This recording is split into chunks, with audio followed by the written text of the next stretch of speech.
صدر اجلاس حضرت والا دامت برکاتہم سے ادب گزارش کرتا ہوں، التماس کرتا ہوں اپنی نصیحتوں سے ہم سب کو مستفید کرنا۔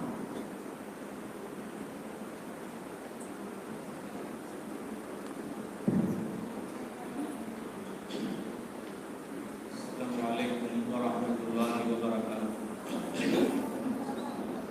الحمدللہ رب العالمین والصلاة والسلام علی اشرف المرسلین سیدنا و مولانا محمد وعلی آلہ وصحابتہ اجمعین، اما بعد فاعوذ باللہ من الشیطان الرجیم، بسم اللہ الرحمن الرحیم۔ ادعو الی سبیل ربک بالحکمۃ والموعظۃ الحسنہ، صدق اللہ العظیم۔ اللہ کا نام لے کر شروع کرتا ہوں جو بڑا مہربان اور بار بار رحم کرنے والا ہے۔ سرکار دو عالم، فخر بنی آدم، تاجدار مدینہ، احمد مجتبی محمد مصطفیٰ صلی اللہ علیہ وسلم کے دربار گوہر بار میں ہدیہ درود و سلام پیش کرنے کی سعادت پاتا ہوں۔ حضرات اکابر علماء کرام،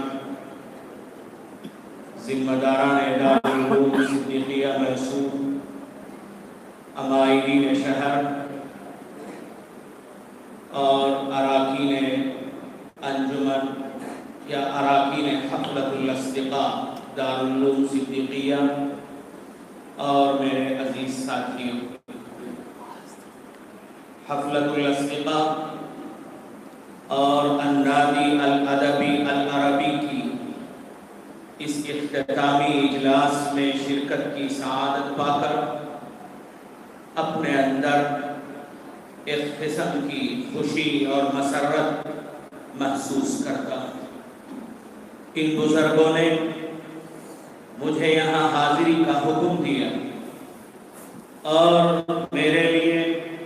میرے ساتھ بہت اعزاز و اکرام کا معاملہ کیا، خصوصاً جناب الحاج عبدالعزیز چاند صاحب اور جناب جاوید صاحب اور عزیز محترم حضرت مولانا محمد سلمان صاحب زیدہ مجدہم، ان سب حضرات کا میں صمیم قلب کے ساتھ اور دل کی گہرائیوں کے ساتھ شکر گزار ہوں، شکریہ ادا کرتا ہوں۔ اللہ تبارک و تعالی ان سب حضرات کو جزائے خیر عطا فرمائے۔ عزیز طلباء، آپ حضرات نے بہت قیمتی تقریریں کی، بڑے خوبصورت انداز کے ساتھ، بڑے شیریں لب و لہجے کے ساتھ مافی ضمیر کو ادا کرنے کی آپ حضرات نے کوشش کی۔ میں آپ حضرات کو اس کے لیے مبارکباد پیش کرتا ہوں اور آپ سے عرض یہ کرنا ہے مجھے کہ حضرت آدم علیہ السلام کو مسجد ملائک ہونے کی جو فضیلت حاصل ہوئی، یا حضرت آدم علیہ السلام کو تمام فرشتوں کے سامنے جو امتیازی شان اللہ تبارک و تعالی نے عطا فرمائی، وہ اسی زبان و بیان کی وجہ سے اللہ تبارک و تعالی نے حضرات ملائک کے سامنے جب اپنا منشا اور ارادہ ظاہر کیا کہ قال ربک للملائکہ انی جاعل فی الارض خلیفہ، کہ میں اپنا ایک نمائندہ زمین میں پیدا کرنا چاہتا ہوں، اپنا ایک خلیفہ زمین میں پیدا کرنا چاہتا ہوں، تو فرشتوں نے بیک زبان اللہ کی جناب میں عرض کیا تھا اتجعل فیہا من یفسد فیہا ویسفک الدماء، پروردگار آپ ایک ایسی مخلوق کو پیدا کرنے جا رہے ہیں جو سطح زمین میں سب کے دماء کا کام کرے، ایسی مخلوق کو جنم دینے جا رہے ہیں جو قتل و غارت گیری اور خونریزی اور فساد زمین میں برپا کرے گی۔ کیا ضرورت ہے پروردگار؟ نحن نسبح بحمدک ونقدس لک، ہم تیری تسبیح و تحمید کے لیے کافی ہیں، ہم تیری بڑائی اور پاکی بیان کرتے ہیں،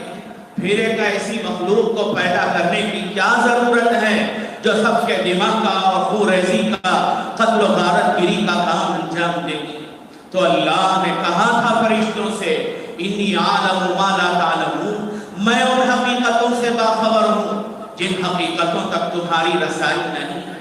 میں ان اسرار اور رموز سے باخبر ہوں جس کی تہ تک تم نہیں پہنچ سکتے۔ فرشتوں نے اللہ تبارک و تعالی نے فرشتوں سے کہا تھا۔ پھر اس کے بعد حضرت آدم کی اللہ نے تخلیق کی، دست قدرت نے آدم علیہ السلام کے اندر روح کو ڈالا، کے پتلے کے اندر روح کو ڈالا، پھر فرشتوں کے سامنے حضرت آدم کو پیش کیا گیا، اور پھر اللہ نے بطور امتحان کے فرشتوں سے کہا تھا انبئہم باسمائہم، کہ تم ان اشیاء کے نام بتاؤ، ان اسماء کے مسمیات بتاؤ۔ لیکن فرشتوں نے کہا لا علم لنا الا ما علمتنا، پروردگار ہم انہی چیزوں کو جانتے ہیں جس کو آپ نے ہمیں تعلیم کی، جو آپ نے ہم کو بتایا۔ لیکن جب آدم علیہ السلام سے کہا گیا انبئہم باسمائہم، حضرت آدم سے انبئونی باسماء ہؤلاء، فرشتوں سے کہا گیا تھا اللہ کی طرف سے، انہوں نے اپنی کم علمی کا، اپنی نادانی کا، اپنی کم فہمی کا اقرار کیا تھا۔ لیکن جب آدم علیہ السلام کو اللہ نے حکم دیا اور اللہ نے اپنی حکمت و مصلحت کے ساتھ وہ آدم علیہ السلام کو تمام اشیاء کے ناموں سے واقف کرایا، اور حضرت آدم علیہ السلام نے انبیاء کی مقدس مخلوق کے سامنے تمام اشیاء کے نام گنا دیے، تو فرشتوں نے اپنی کم علمی کا اعتراف کیا، اور پھر حضرت آدم کے سامنے اللہ کے حکم کے مطابق، اللہ کے منشا اور ارادے کے مطابق، اس کی مصلحت اور حکمت کے مطابق سجدہ ریز ہو گئے، اور آدم علیہ السلام کو یہ خصوصیت اور امتیاز اور یہ تشخص اور فضیلت حاصل ہوئی کہ وہ مسجود ملائک بن گئے۔ عزیز طلبہ، حضرت آدم علیہ السلام کو یہ تفوق، یہ برتری، یہ امتیاز، یہ تشخص صرف اس لیے حاصل ہوئی کہ حضرت آدم کے اندر زبان و بیان کا ملکہ تھا، حضرت آدم کے اندر تقریر کا ملکہ تھا۔ اللہ نے ان کے اندر یہ صلاحیت ولایت کر دی۔ اس صلاحیت کی وجہ سے حضرت آدم مقدس فرشتوں کے نورانی مخلوق پر ایک قسم کا تفوق اور ان کو برتری حضرت آدم علیہ السلام کو حاصل ہوئی۔ عزیز طلبہ، یہ زبان و بیان اور یہ تقریر و تحریر، یہ بالتاس و خلق، یہ بہت اہم ترین چیز ہے کہ اس کے ذریعے سے ہم اللہ کے دین اور رسول اللہ صلی اللہ علیہ وسلم کی تعلیمات کو امت تک پہنچا سکتے ہیں۔ عزیز طلبہ، اللہ تبارک و تعالی نے فرمایا ادعو الی سبیل ربک بالحکمۃ والموعظۃ الحسنہ، اللہ کی طرف دعوت دینا، اللہ کے دین کی طرف بلانا، رسول اللہ صلی اللہ علیہ وسلم کی تعلیمات کو لوگوں تک پہنچانا، بالحکمۃ والموعظۃ الحسنہ، بڑی حکمت کے ساتھ، بڑی مصلحت کے ساتھ، بڑے خوبصورت انداز میں، بڑے شیریں لب و لہجے میں، کہ آپ کے انداز بیان سے، آپ کے شیریں لب و لہجے سے پوری قوم اور پوری ملت آپ کی گرویدہ ہو جائے، اور آپ کے زبان و بیان سے متاثر ہو کر کے دین و ایمان کی طرف راغب ہو جائے، اللہ کی اطاعت اور رسول اللہ صلی اللہ علیہ وسلم کی فرمانبرداری پر آمادہ ہو جائے۔ عزیز طلبہ، ہمیں اپنے زبان کا لحاظ رکھنا ہوگا، اپنی زبان کے استعمال کا لحاظ رکھنا ہوگا، الفاظ کا انتخاب بہترین کرنا ہوگا۔ حضرت موسیٰ علیہ السلام کو فرعون کی دربار میں اللہ نے اعلان کلمت اللہ کے لیے، اللہ کے کلمے کو پہنچانے کے لیے بھیج رہا ہے، اور حکم دے رہے ہیں اللہ تبارک و تعالی کہ حضرت موسیٰ کو بھی اور حضرت ہارون علیہ السلام کو بھی کہ قولا لہ قولا لینا لعلہ، کہ موسیٰ جانا ان کے سامنے فرعون کے یہاں پہنچنا، ہمارا پیغام تک پہنچانا، لیکن پیغام کے پہنچاتے ہوئے اور میرے احکام کو اس تک پہنچاتے لیکن بڑے نرمی سے گفتگو کرنا، بڑی نرمی کے ساتھ اس کے ساتھ کلام کرنا. لعلہ یتذکر او یخشی، بہت ممکن ہے کہ وہ نصیحت حاصل کرے اور میرا ڈر اپنے اندر پیدا کر کے اللہ واحد کی طرف رجوع کر لے اور اللہ واحد پر ایمان لے آئے. تو عزیز طلبہ، ہمیں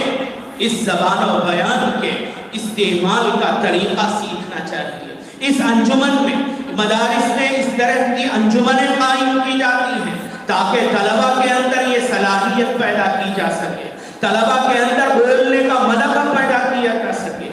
سامنے والے کے ظاہری مرتبے کا اور اس کے ظاہری عہدے کا اور منصب کا لحاظ کر کے اس کے ساتھ گفتگو کی جائے. حدیث ہمیں بتاتی ہے، عزیز طلبہ پڑھ چکے ہیں کہ جب رسول اللہ صلی اللہ علیہ وسلم نے سلاطین عالم کے نام خطوط روانہ کیے، دعوتی خطوط روانہ کیے، اور تو اس میں رسول اللہ صلی اللہ علیہ وسلم نے جو الفاظ استعمال کیے، جن الفاظ کا آپ نے انتخاب کیا، عزیز طلبہ اس میں ہمارے لیے ہدایت ہے، اس میں ہمارے لیے رہنمائی ہے، اس میں ہمارے لیے نصیحت ہے. اور سرکار نے اپنی امت کو بتایا کہ سامنے والے کے مقام و مرتبے کا لحاظ رکھ کر کے گفتگو کیا جائے گا. کہ رسول اللہ صلی اللہ علیہ وسلم نے بادشاہ روم ہرقل کے نام دعوتی خط روانہ فرمایا تھا، تو اس خط کے الفاظ اور اس خط کے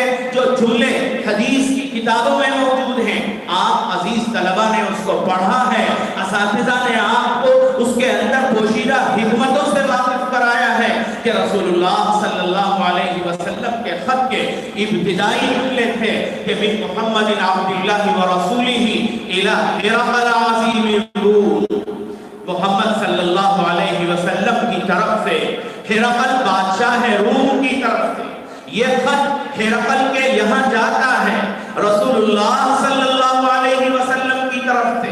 اگر سرکار چاہتے تو الی حقیر روم بھی لکھ سکتے تھے، لیکن سرکار نے اس ہرقل کے ظاہری رتبے کا، اس ہرقل کے دنیاوی منصب کا لحاظ فرمایا اور اس کا لحاظ رکھ کر کے امت کو بتایا کہ آپ کو سامنے والے کا لحاظ رکھتے ہوئے گفتگو کرنا چاہیے. اسی لیے حدیث میں فرمایا گیا، آپ یہ بھی پڑھ چکے ہیں کہ اذا اتاکم کریم قوم فاکرموا، کہ کبھی کسی قوم کا سردار تمہارے پاس آئے تو اس کا ظاہری مرتبہ، اس کا ظاہری جاہ و جلال، اس کا ظاہری دنیاوی منصب، اس کا لحاظ کر کے آپ اس کا اعزاز و اکرام کریں گے. تو ہماری شریعت، ہمارا دین، ہمارا مذہب جو جس پر ہم عمل پیرا ہیں، اللہ کو یہ بہت پسندیدہ مذہب ہے. ان الدین عند اللہ الاسلام، یہ اسلام بڑے اب سلیقے کا مذہب ہے، قرینے کا مذہب ہے. اسلام سلیقوں اور قرینوں کا تقاضا کرتا ہے. بولتے ہوئے سلیقہ ہونا چاہیے، گفتگو کرتے ہوئے انداز صحیح ہونا چاہیے، لکھتے ہوئے تحریر کی نزاکتوں سے ہمیں واقفیت ہونی چاہیے، قواعد کا ہمیں لحاظ رکھ کر کے بولنا چاہیے، لکھنا چاہیے. تو عزیز طلبہ،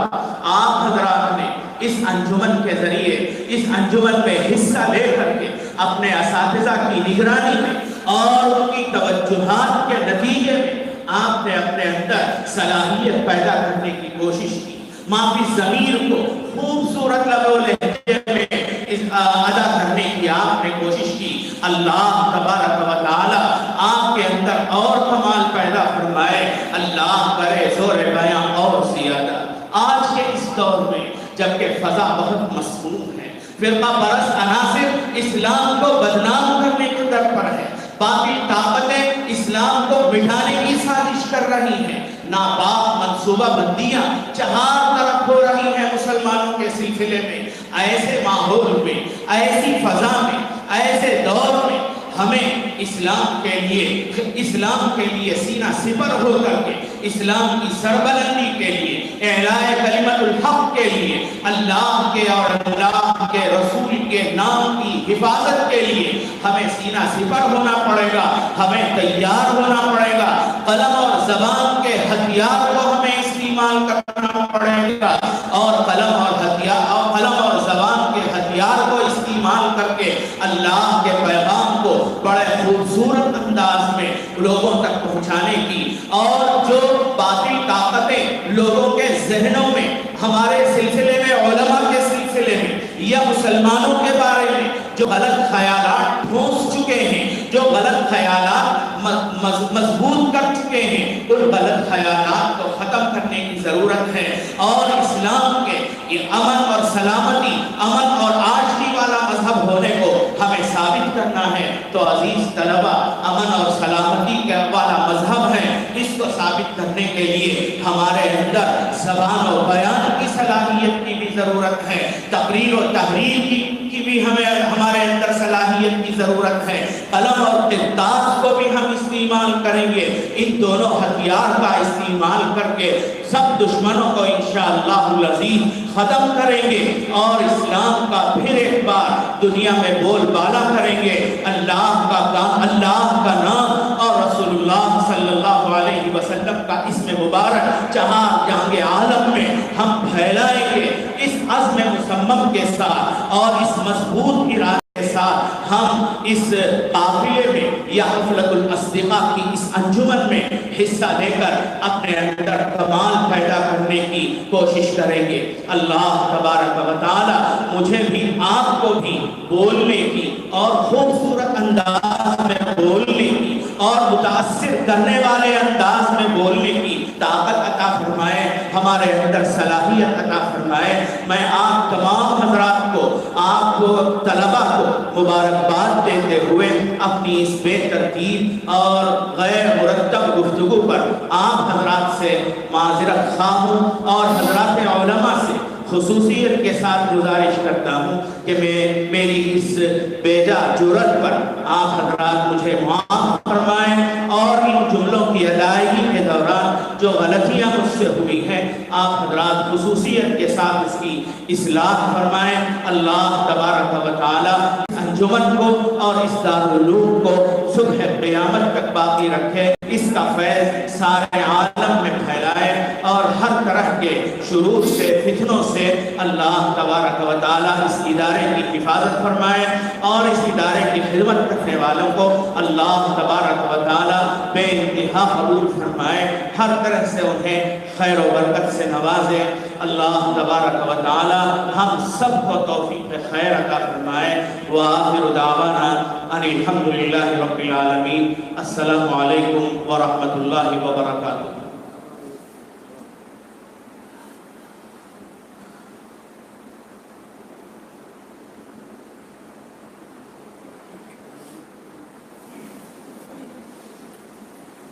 میں حضرت والا کا تہ دل سے مشکور و ممنون ہوں کہ اپنی قیمتی نصیحتوں سے ہمیں مستفید فرمایا۔ علم کی اس امانت کی قدر و قیمت کو ہمیں جاننا چاہیے کہ اللہ رب العزت نے ہمیں انسان بنایا، پھر اپنا خاص جو علم ہے اللہ نے اس علم کا حامل کرنے کی ہمیں سعادت نصیب فرمائی۔ یہ ہمارے لیے بہت خوشی کی بات ہے۔